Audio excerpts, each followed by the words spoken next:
My name is Mark Warman. And I'm Tony D'Agostino from Tony's Mopar Parts. And you are watching a very special episode of Graveyard Cars.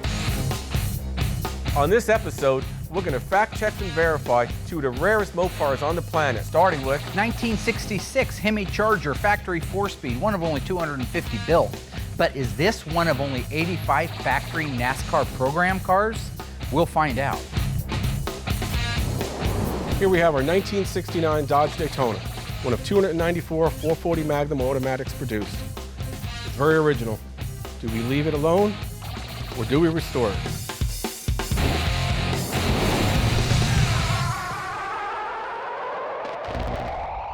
My name is Mark Warman. I've been restoring Chrysler muscle cars to OE condition for the past 30 years professionally, but I've been in love with them my entire life. We're the best in the industry, and we're just getting started. I'm Tony D'Agostino from Tony's Mopar Parts. I've been buying, selling, and remanufacturing Mopar parts for the past 30 plus years. The preservation and the documentation of the Chrysler muscle car is an art form. The importance of what we do cannot be understated.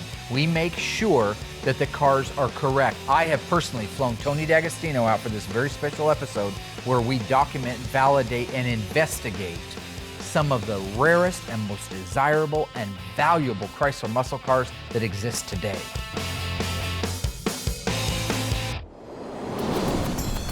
First car up is our 1966 Dodge Charger 426 Hemi 4-speed.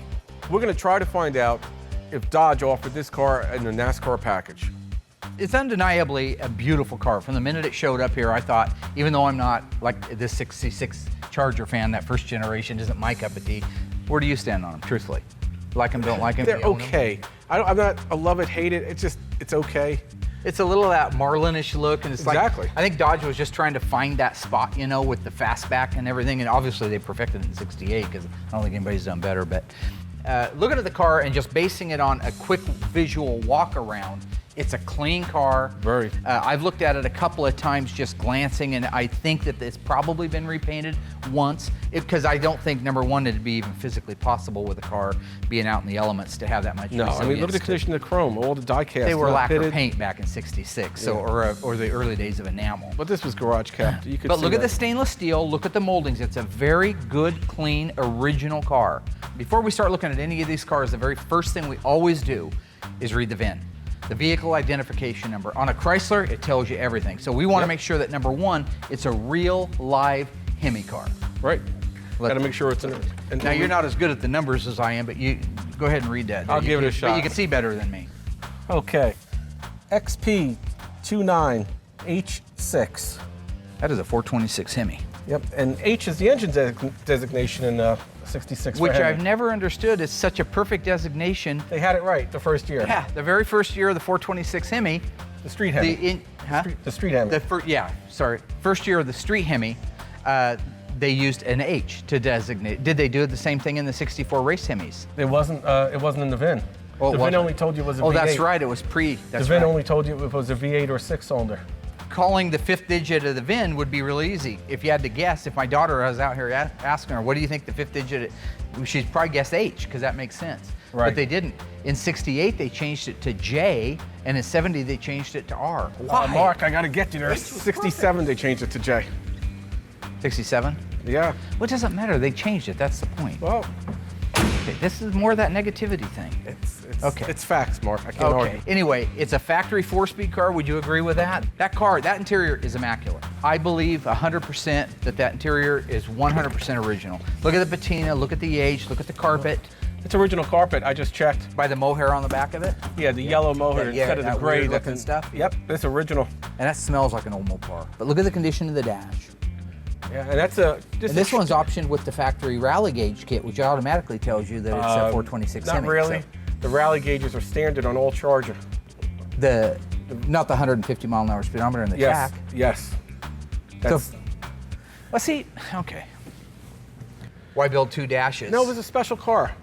These were really going to have the turbine engines in them. It was a high-end car.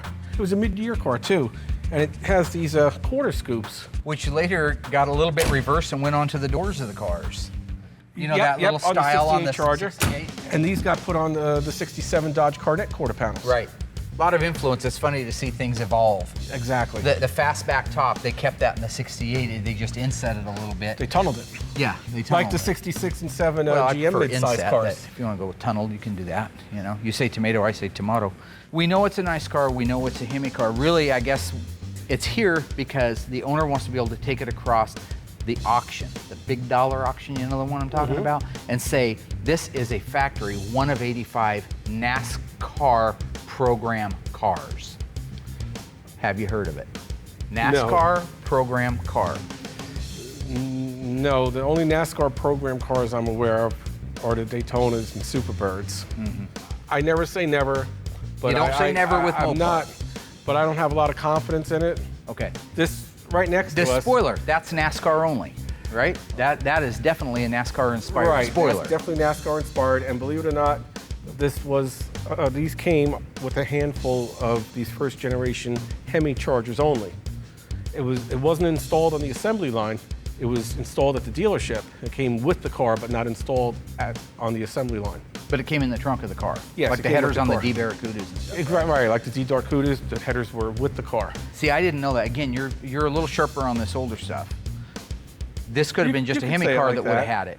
Well, I did say it like that. All Hemi cars would have came with this at least in the trunk, or even optional in 66 and more mandatory in 67. Not all of them. It was limited. There weren't a lot of Hemi Chargers made, to start with. Right. And I think it came later on in the initial 66 offerings of the Hemi cars. 250, in case you're wondering, with a 4-speed. Right. That's the kind of stuff that probably. The other things that struck me as total plausible NASCAR. Number one, I've got a book, pages from a book, excerpt, where this car, or one just like it, was featured and is branded as being a factory NASCAR. Right. Now, I'll just say that. I'll say that. The wheels definitely look like that NASCAR style wheel Yes. back in the day. It's got the oval holes on it, right? It's the extra wide. That looks right. Look under the hood. Don't hold your judgment back, because I know you're just waiting to shoot holes in it. Have you ever seen that? Stay tuned, there's more of this awesome Hemi Charger coming up. We'll also introduce you to our Charger Daytona and a couple of super rare Mopars that we will be featuring in future seasons of Graveyard Cars. First eyewitness accounts of this grisly development came from people who were understandably frightened. They're coming to get you, Barbara. Tony and I are scrutinizing this 1966 Hemi Charger to determine if it is a real one of only 85 factory NASCAR program cars. Look under the hood. Don't hold your judgment back, because I know you're just waiting to shoot holes in it. Have you ever seen that? No, I haven't. Haven't seen it or heard of it. It is very, it draws the air from the cowl. Right. Which is a low pressure where the NASCAR cars do. Now, the way how the NASCAR cars actually had it, because of course NASCAR cars didn't need to have windshield wipers. Tony's like a guru on the NASCAR stuff. I gotta say, he's sharp. He lives back there, so he grew up around this stuff. They went, the air clean air assembly went straight back. It was a big opening right there. Okay, because Rectangular they didn't opening. have wipers on NASCARs and stuff like that, right? And they drew directly from the cowl. Where this is, I guess you could say, if you want to believe it, on a street version, it would make the most sense to grab it from here, so that way you still could have the wiper. Yeah, functionally speaking, the theory is there. It may not be it's all the way out here waiting to get in, whereas if it was right in the middle, it'd probably be cooler. But I thought that definitely was inspired by the NASCAR type of mentality. The fuel line, I noticed, dumps out of the fuel pump and into this right-hand apron. Take a look at that. That must have been somebody that must have been a pyromaniac. Because it doesn't make much sense. It's in your hit corner, right? Yeah, having a fuel line in the open wheelhouse area. We'll raise it up in a minute and take a look, but yeah, it definitely goes out there, and I don't know if that's to avoid vapor locking. It must be, right? Why else would you go outside the apron instead of the inside? Because the way Chrysler did it, they put it down on the bottom of the rail. It was perfectly fine. But these guys used a rubber hose, which is going to absorb the heat more so than the metal one, right? A lot safer, if they're worried about vapor from the heat from the exhaust, would have been to run it along the top and then have it come back down again. Here's one that I was going to ask you. Look real close at that breather cap. I saw that when I was over there. That's it's not a production street Hemi valve cover breather, but that would have just been a chrome dome, right? Black in 66, chrome 67. I know that because I make the valve cover breathers new. That's typical of what was used on a lot of the race Hemis, which of course a race Hemi NASCAR version was in the NASCAR cars. I've seen that valve cover breather commonly used on those applications. So that's following suit. So it's an original NASCAR. With the theme. That's the bottom line. That right there is your smoking gun. Well, I think that'll probably fit on a 6-cylinder Valiant. Would that make that a NASCAR car? Well, no. See, this is where I recognize your sarcasm, okay? You're just saying because you can do that, you can put it on another car, all right? Correct. It's great. That's great, Johnny Cochran. You're the man, okay? But let me pose this one to you. Inspector Clouseau, whoever put it on there didn't just randomly get it at the local Pep Boys, right? He knew it belonged on there. Right. How many guys would have known what NASCAR would have put on their cars? Did Buddy Baker put that on there? It was very easy to see what was on the cars back then. Okay. They weren't looking for a 50-year-old vehicle to reference. They were looking at brand new vehicles to reference, even if it was a brand new NASCAR race car. With the Mr. Norms decal, didn't he keep track of those? So maybe there's paperwork to support something here too. If it was possible, sure. All right, can we raise it up on the rack? I'd like to take a look real quick, make sure the torque boxes are in place, and just see if there's anything else that supports my idea that this is a one of 85 NASCAR program cars. Okay, let's check.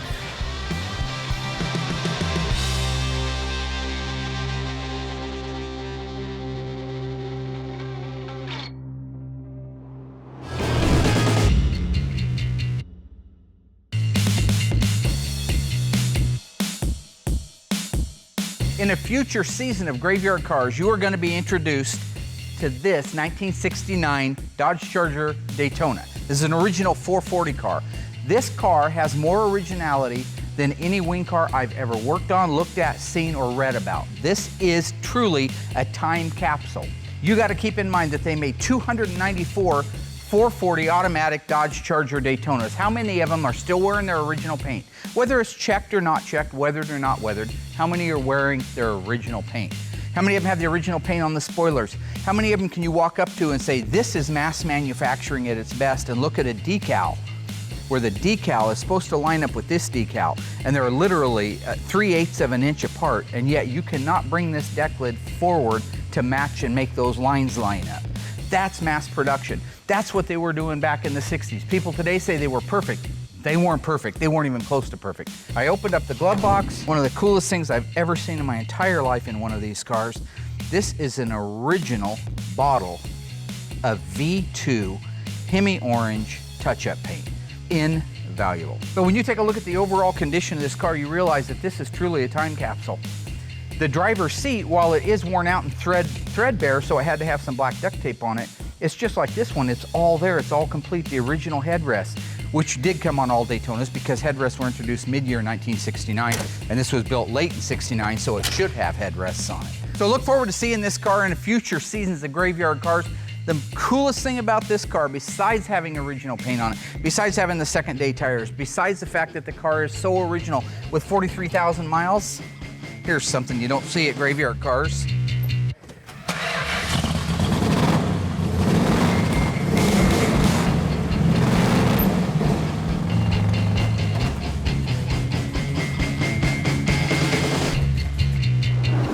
Originally, Mopars had the interior door lock knob located at the rearmost edge of the inside of the door. What year did the manufacturer change this location due to an increase in theft? Was it 1967, 1968, 1969? The answer coming up after the break. Because of the obvious threat to untold numbers of citizens, this station will remain on the air day and night. So what year did Mopar change the location of the interior door lock knob due to the theft problem? The answer? 1969. Due to the original location of the lock knob, it was easy to be able to go in with a coat hanger and pull that knob up since it was located right where the quarter glass met the door glass. Another reason for the change, it was impossible to reach around comfortably and unlock the doorknob from the driver's or passenger seat because it was so far back. This incredible story becomes more ghastly with each report. All right, can we raise it up on the rack? I'd like to take a look real quick, make sure the torque boxes are in place, and just see if there's anything else that supports my idea that this is a one of 85 NASCAR program cars. Okay, let's check.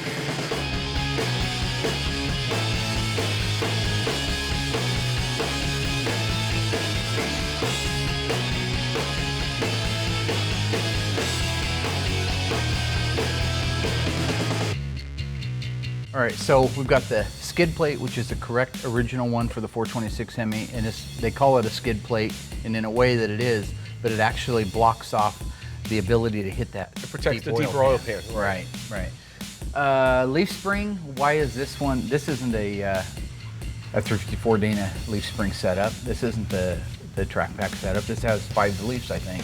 1, 2, 3, 4. This is 6, and this is supposed to be 7 that has 2 halves. And I believe we have 1, 2, 3, 4, 5, 6. So this is missing a half, or I'm really thinking that these leaf springs may have been replaced, but they put the bottom leaf with the number on it. So they have a part number that coincides, with the assembly number of the leaf. And actually, the whole thing's wacky. I've never seen that before. Right. They don't use bolts to hold those together like that. They just use those clamps. And those probably are an aftermarket, like a super stock type leaf, but they put that on there for the correctness of it. I make the lower leaf springs for the B bodies and the E bodies with the heavy duty springs. With the stamp in it, but not the rest of the number. leaves, No, just the lower leaf, so that way you could buy a new Smart. aftermarket leaf. And I'm also doing them for the AAR and TA Challengers with that number. But I don't see anything that jumps out at me that looks like, with all those provisions under Nothing the hood, underneath. right? It was just- Everything under here is more Mickey Mousey. So on the outside of the car and under the hood, what we've established is that the air cleaner is definitely a NASCAR looking or NASCAR inspired style air cleaner. Yes. That's been modified from its original factory. The ignition system is a complete Mallory ignition system, which who knows if Mallory's the one that supplied NASCAR. That'll be your research on it. The air breather that goes on the valve cover on the driver's side definitely looks like one that they would have used back in the 64 and the 65 NASCAR race engines, correct? Yes. The radiator's right, but replaced and It's new. an original. The Yeah. fuel lines are driven out through the right-hand apron for whatever reason on it. It has 426 Hemi badges. It's a 426 Hemi car. None of that stuff is surprising. The Mr. Norms decal back there, I know. You're gonna do your research, reach out to a couple of guys. I'm gonna do my research and figure out if I can get any more documentation on who wrote the article on the car. I've also got a letter into the Chrysler Historical Society to see if they can give us any information. We'll meet back on this one. And I know you're also buddies with Ray Evernham, NASCAR crew chief. Oh, Ray Evernham. He's also he's a a big buddy. Dodge fan too. Yeah. Why don't you check with him? It's a good call. You just wanted to say Ray Evernham on TV, like get connected or something. It's okay.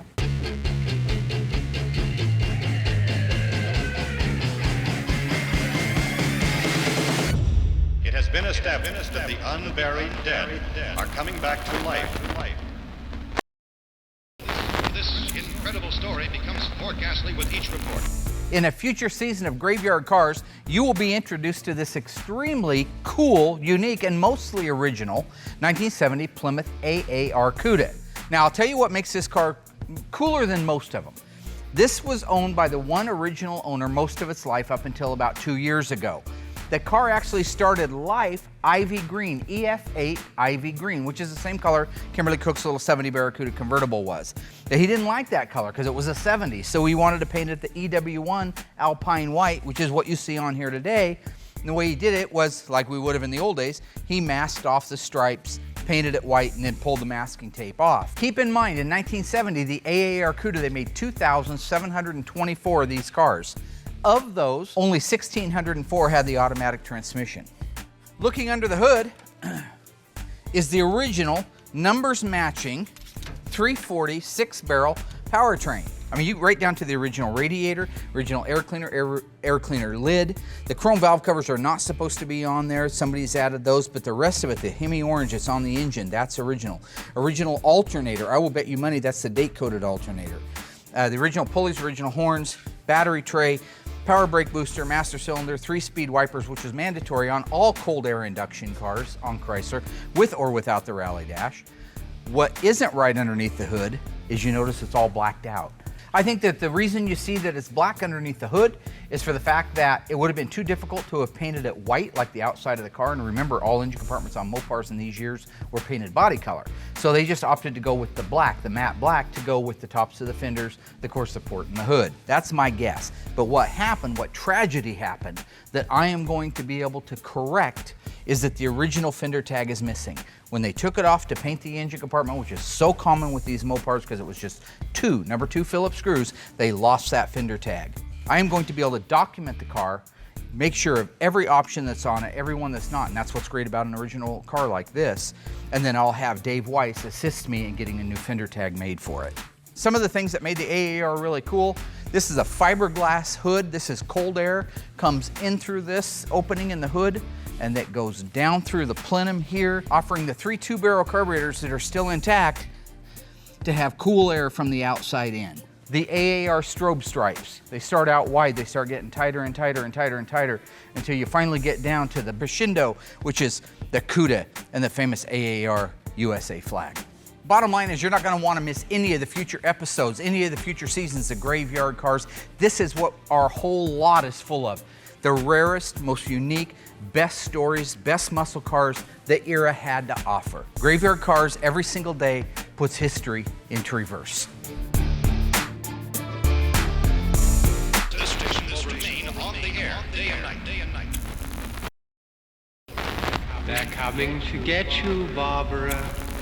And now we're going to check out our Dodge Daytona, one of 294 440 Magnum automatics. What we want to know is, should the car be restored or left alone?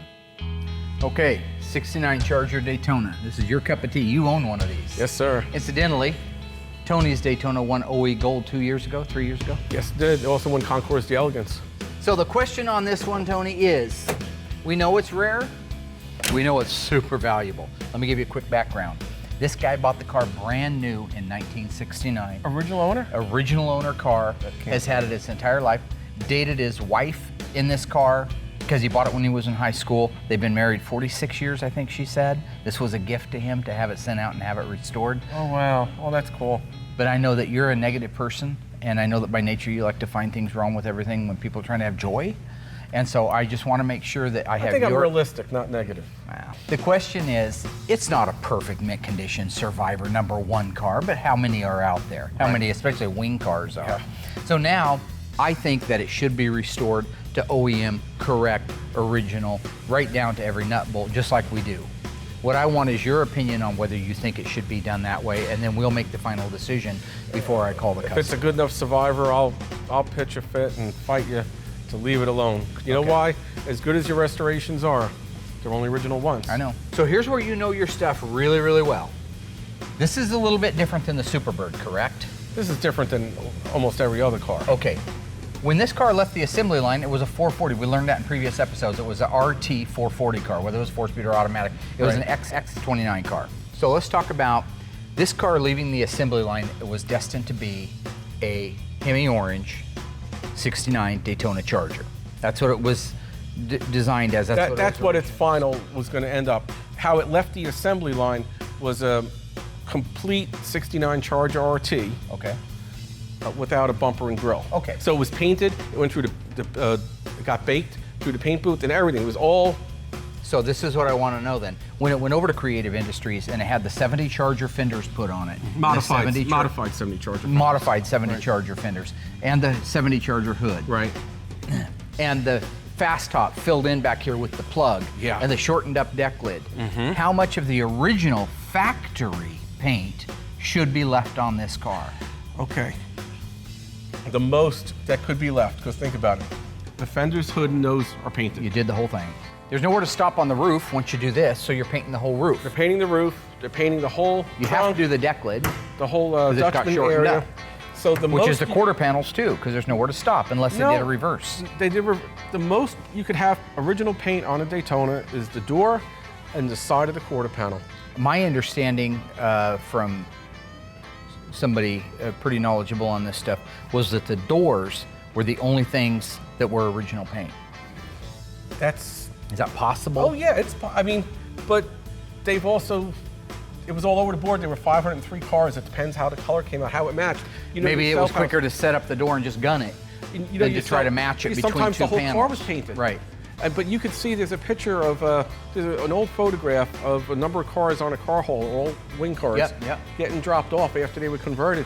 And you could see the difference in sheen because the paintwork that was done was not done in a booth. No, it was done out in the middle of the assembly shop, and it was done in lacquer. It was hand, and by hand, not in a nice, climate control $1 million right, baked setup. on. Yep. So it was like a couple guys in the backyard almost. I just thought of another panel that wouldn't have needed to be touched, right? That's true. The cowl panel. And see, we got peeling paint down in there. Right. So is that factory peeling paint? That's doubtful, right? I've never seen factory paint peel like that. But remember, this isn't typical factory paint. This is spray. Hand shot lacquer. So it could be that this got sprayed and that's what's peeling back, but what's underneath it? It should be the orange paint underneath it. Right. If cars are left orange. Right. So my thought is that probably has all been repainted at some time. But look at the difference between the sheen of the cowl on the door and the nose itself. Yeah. This will buff out, that's not the point, but it's just that door looks like it's in good shape, but so does the quarter and so does the roof. Right, I know. So maybe the car got popped at some point in its life too. I mean, I don't know how far they went, but they would.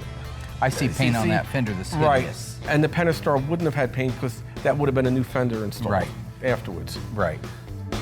Coming up, Tony and I continue the examination of this ultra-rare Dodge Charger Daytona, and I will introduce you to another car coming soon to the GYC family. True or false? The right and left-hand fender scoops on a Plymouth Superbird were actually shaped differently. The answer coming up after the break. This incredible story becomes more ghastly with each report.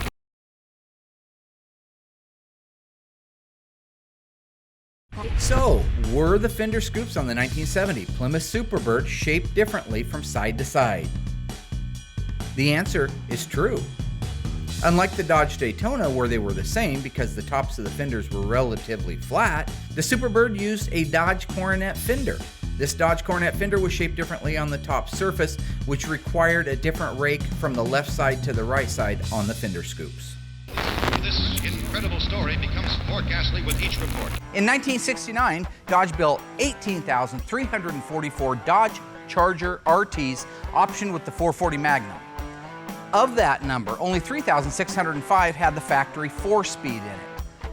Of that demographic, only a handful were built with the special edition trim package. In future episodes of Graveyard Cars, you will be introduced to this very rare, very unique, one-owner Dodge Charger.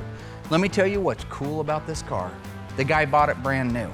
It's still wearing its original T7 dark bronze poly paint.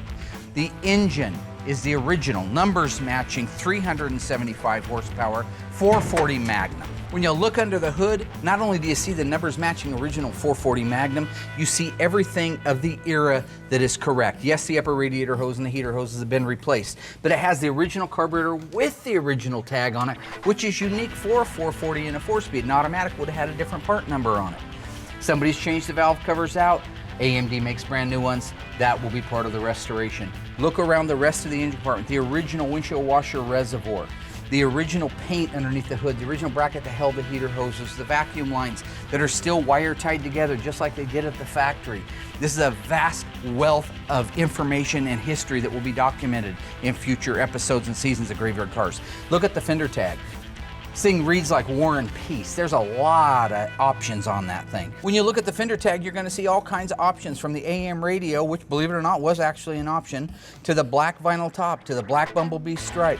This car is optioned with the A47 right there, SE package. That comes with a ton of options, including leather interior. The bottom line is you're not going to want to miss a minute of the next 10 years of Graveyard Cars, the next 20 seasons of Graveyard Cars, because this is just the tip of the iceberg of what we're building. We've got years of cars to restore. This is one of them. If you love Dodge, if you love real muscle, you're not going to want to miss a minute of Graveyard Cars.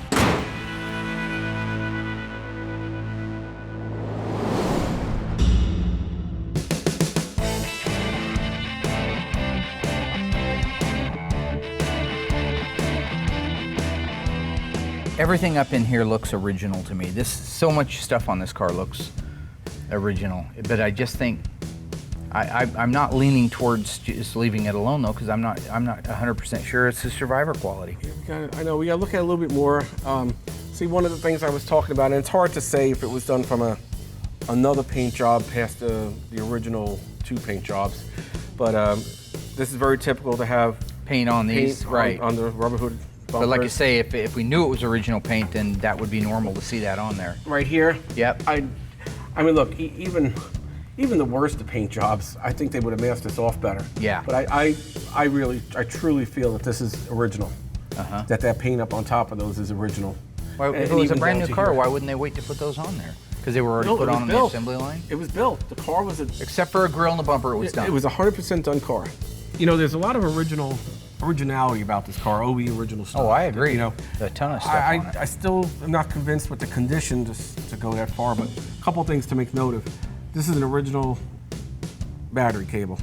Okay. Typical of the assembly line. This is your thing, because I can't ever tell the difference between the reproductions. Oh, it's very common that the colors of the sheathing on the cables on the positive will be different. There'll be a different shade From of red. the factory, right? An OE piece. And the one telltale way how to confirm there are some high quality reproduction cables out there today. Yeah. But the real ones have a little spine on them. Oh, a spine on that secondary wire? No, both of them. You got to look for them and you got to clean the wires up. But that's how to tell with a little spine. I feel it. A seam. Okay. How about that? Wait. I did not know that. Another thing that's 69 440 high performance, which is different than 68 or 70, the dipstick handle is black. Oh, I thought somebody did that. It's supposed to be orange, I thought. In 70. In 70. Yeah. It's black in 69. 69 is black. Didn't know And in that. 69, the dipstick tube was next between the exhaust manifold and the valve cover, where on 70 it was on the outside. Sweeps out, right. But we could tell this is a 70 exhaust manifold. Must have been the heat replaced. riser tube, yeah. Right, it has the bosses on it for the heat riser. So that's been replaced. Right. And they added electronic ignition. They added some creature features to it. There's your NASCAR air breather. That's smaller diameter. I know. It's similar. Just kidding. If you look at the broadcast sheet, I guarantee those are on the broadcast sheet. You guarantee it? I guarantee Or you just it. guessing? No, I guarantee it. I don't Guarantee have to it. guess. Oh yeah, look how long they've been on there. Yeah. Look at the condition of the dash pad. When was the last time you saw a dash pad like that? Right. Look at the instrumentation on it. I mean, yeah, it's not perfect, but it wasn't perfect in the factory. Yeah, and those lower pads always get to be all You know, I screwy. have a saying I like to use. They're only original once. So while you want to go bat dung and just berserk and start painting the Is car, that a saying you use? it's a saying I've heard somewhere before. Okay. Question is, with all the things that we've seen, do I do my magic on the car, buff it, snuff it, touch it up, replace, touch, dab, and try to preserve as much of the original integrity, or is it dilapidated enough and not worth enough in its original state that we do a full-blown restoration? So you go do your homework, I'll go do mine, and we'll reconvene. Sounds good. Now that we've done a visual inspection of both vehicles, we're going to take a break, go do our own research individually, and we will be back with a final conclusion on both cars. First eyewitness accounts of this grisly development came from people who were understandably frightened. Unburied dead are coming back to life. On our 1969 Dodge Charger Daytona, the question was, does the car get restored completely back to the way it was the day it left the assembly line because of its condition now? The second assembly line. Or, see, that's why you don't try to bogart the mic. Or does it get a little fluff, a little buff, some touch up, fix some things that are worn out, fix some things that are incorrect on the car, and maybe live with it as a survivor? Right. Now, this is a 1969 Charger Daytona 440 automatic. What two engine options did they have in the Daytona? Well, it was only one option. The standard engine was the 440 Magnum, 375 horse, and the only optional engine was the 426 Hemi. Which they made 425. 70 of. 70 Hemis, yeah. Yeah. How many 4-speeds? They made 22 4-speeds out of the 70. Let's say that if we decide that car is a survivor car, and we're going to touch up the nose cone on it, and we'll go through all those details, but that we could leave the car pretty darned original as it is now with some corrections, but mostly original. Would you expect to see the right buyer pay even more than the restored model Yes, for it'd it? have to be the right buyer. It's almost like an acquired taste, but those people appreciate the Survivor and we pay a premium for that. There's the hook right there. You're going to spend a ton of money restoring the car, and it may not be worth as much if you just did some minor details and repairs, if it's a candidate for that, with the right owner. So Tony and I actually started out on opposite sides of the net in this particular case. I'm a restorer. And I want to leave stuff all original. A Survivor is a car, it doesn't just mean that it's survived the past 45 years and hasn't hit the junkyard. It means that it's a car that's in very good condition. It does not need a restoration. It's functional. It appears from 20 feet away or 10 feet away that the car is in excellent condition. It might have a little scratch or a little wear and tear, but it's been very well maintained, and it doesn't need a restoration, and it's very good appearing as it is. What I do is I bring the cars back. So I take the cars like that, completely disassemble it. I document everything so that I can emulate the original way it was put together. But I take these cars out, strip them right down to the bare bones, as you've seen. They get dipped, stripped. Every panel that needs replaced gets replaced.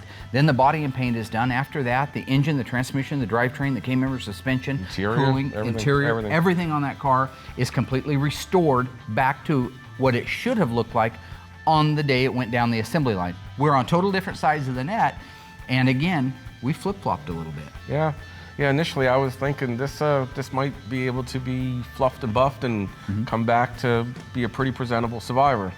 And I know initially you went into it, yep, ring up the register, we got another restoration here, guys. It's not all about cash, but... And, well, you wanted to do your magic. I want to do my magic, yeah. And once we started looking at it more, while it is a very original car and it hasn't been modified, much to speak of, I just don't feel the quality level of what's there is good enough to be coined as a Survivor. I don't feel the paint quality is good enough. The carpet's been changed. Not that that's the end of the world. The steering wheel's cracked. The driver's seat is worn out. But I still just don't think that its quality level is good enough to be left alone. I think you should do your restoration to it. At the end of it all, I could probably spend $5,000, my own time, my own person, Mark Warman, do the things that I think I need to do, and I think I could find a wallet that wants to open for that car as a Survivor. That's my opinion of it. The nice thing is you could try it and see how it looks. Right. And then if it doesn't work out, just do the whole thing. You already needed the seat, so you're taking a little bit you of a already gamble. needed the carpet, you already needed the steering wheel. Right. I think you could restore that car and keep a lot of the original components. In the overall picture, in the overall scope of the Daytona, the truth of the matter is the owners of the car want it restored. Okay. I've actually had this conversation with the lady. The lady did it for her husband as a gift. They bought this car, and the husband bought the car in 1969 when he was still in high school. That's so cool. That's amazing. Here's the difference, I think. And I didn't give you this, right? Okay, no. But you know where I'm going. He saw it brand new. He's seen it brand new. He's owned the car and seen it like this for 40 years. Right. He's ready to see a different picture, a different snapshot. So this one you're going to do. This car is getting We're going to done. restore the car, have it back to him in 24 months, and going to be a really happy family. I think that's the right thing.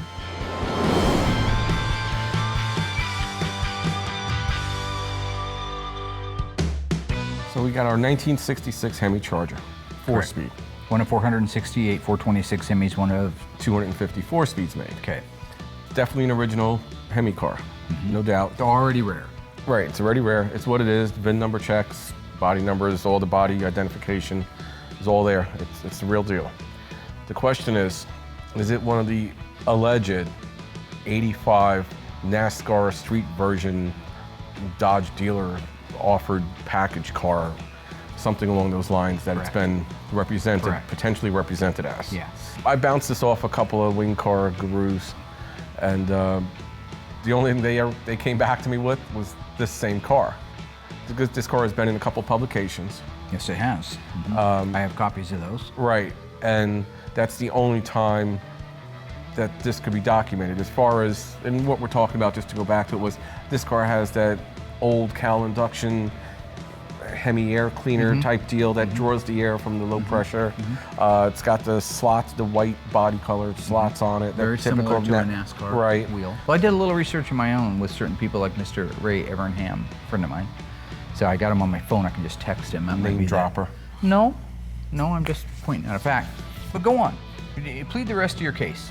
Tell me what you think of that car, and you tell me what your final opinion on that car is. I think I know where you're going. It's not an opinion, it's what I know. Okay. And what I know, that is just a really nice 66 Hemi Charger that somebody wanted to make it have the appearance of a NASCAR car. And they added those wheels and they added that air cleaner, which does have ductwork going to the cowl. I'm not going to say that that wasn't some kind of air cleaner that may have been available in the aftermarket, but it wasn't anything that was offered through Dodge or any kind of Dodge dealer program. Okay. Give me an example of documentation. Paperwork from the dealer. A book. No. No, not a book. No, not a book. Not a book. Not a written, published book. No, because there are many inaccuracies in many books, and those and the book that you're referring to, that I believe you're referring to, the Charger book, right, is a not too old book. Okay, it wasn't made back in the day. It was something that was all of a sudden discovered. You need to have dealership paperwork, a notification from Dodge to the dealerships offering this package, like I have for the Daytonas. Sure. Like there was issued for the A12 cars. My point is, I don't think that we get the option of picking and choosing what validates the nomenclature that supports a Carz. But somebody hand transcribed the VIN numbers. I've got a car here right now, a 1970 Plymouth Superbird, 444 speed car, lime green, right? Which is an FJ5 car, D21, E86 car. Okay, that car is not in, technically, is not in the registry of the 1,920 cars that were built. It is not in there. There is a VIN number in that registry that is almost exactly like it, but it's missing a character. Instead of the full 11 characters, it's because, missing like you a said, character. these were handwritten. Handwritten. So they are subject to human error. Right. Okay. But there is a list and there is documentation that the Plymouth did offer the Superbird, and here's the VIN list that had to be submitted to NASCAR for approval. Correct. There's evidence that Chrysler liked NASCAR and was involved in NASCAR. They built a Superbird, they built a Daytona Charger, they built a 1969 early version of the XX29 Charger 500. So in addition to that, who's to say just a couple of years earlier they didn't put out some kind of a package like that? Things that are known are known. Things that aren't known, you really need backup proof on. No. As much as I want to believe it, I love oddball rare stuff. That's cool. Right. But prove it. So when I look at the evidence in total, when I look at the air cleaner, when I look at the aftermarket Mallory pieces, when I look at the fender well exit fuel system that obviously was engineered and designed for the car, when you're talking about a car that Engineered? Engineered? By who? My turn or not? Anybody can rain on somebody's parade. It takes a handful of guys in the world to be able to have the fortitude, the knowledge, and the optimism to be able to see. I think the word's gullibility. Cloud has a silver lining, all right? So my opinion, the car left Chrysler as a factory NASCAR program car. I will find out. Granted, the jury's still out. There's no absolute 100%. There's no 2,000%.